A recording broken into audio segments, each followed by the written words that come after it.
go into the final 50.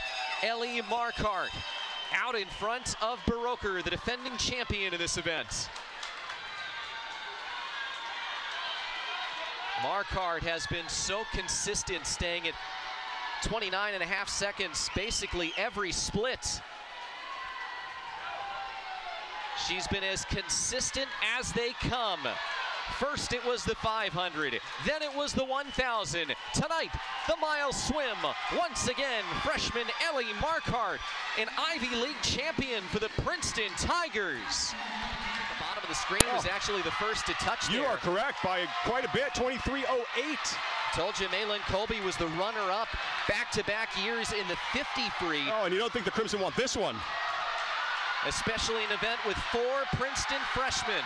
She just broke big underwater. It is tight at the bottom of the screen. Keep an eye on Maylin Colby, but it's Nikki Venema. Once again, a freshman wins her 3rd event of this meet. Venema's 3 for 3. She is the sprint queen in Providence. And Nikki Venema has captured all 3 of the quick events for the freestyle. The 50, the 100, the 200. And just like her teammate Ellie Marquardt became the queen of the distance events, Princeton is covering all the extremes, and that's a big change from where Princeton was a few years ago, where they seemed to really do well in the 200 speeds, but the short stuff and the long stuff really had a tough time, and that was big for Princeton, just as big as Harvard on that last event, the 200 back. The lead was 32 going into that last event. I think the Crimson probably maybe 2 or 3 swimmers short, but fought valiantly throughout.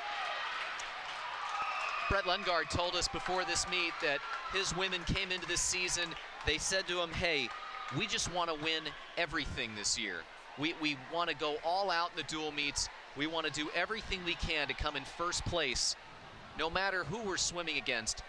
And they accomplished that, 7-0 in the dual meets, and here they are going to top the podium, first place for the first time in 5 years at this Ivy Championship meet. It's been a while. They didn't really feel like they were in position to win a title, but still really strong. And even though Yale didn't win any events, a pretty impressive depth shown by the Bulldogs this year. A lot of depth, and as we said just before I went to break, Harvard just didn't have the numbers tonight, but I do. Marquardt, and our 3rd high point swimmer of the meet from Princeton University, Nikki Venema.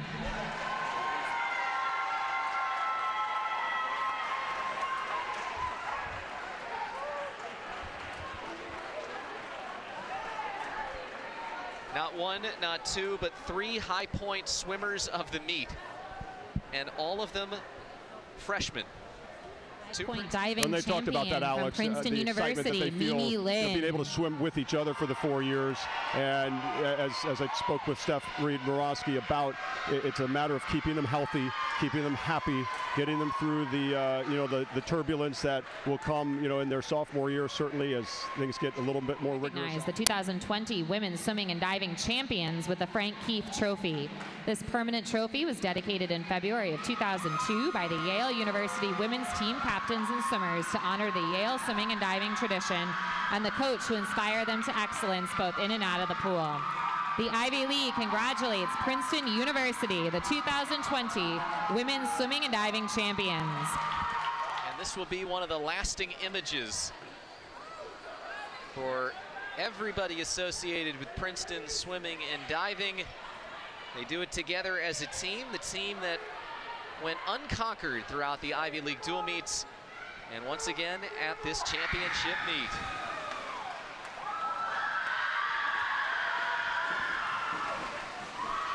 There's nothing more satisfying. As a swimmer or diver, you jump in the pool a million times, but nothing beats this jump, right? This is very satisfying. I'm still, I don't know if Brett's going to do it. There he goes. And the trainers, the therapists, I mean, it's all part of the job. Everybody's a part of this team, a huge team victory.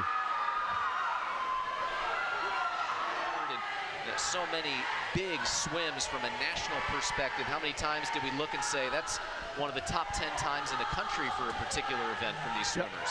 A lot of conference championships going on right now, Alexa. We'll see how those times hold up, but there's no doubt that the Ivy League has made a statement here across the board. A lot of fast swims. I would expect when things shake out in terms of the placement, the bids for NCAAs, we'll see a lot of Ivy Leaguers in Georgia.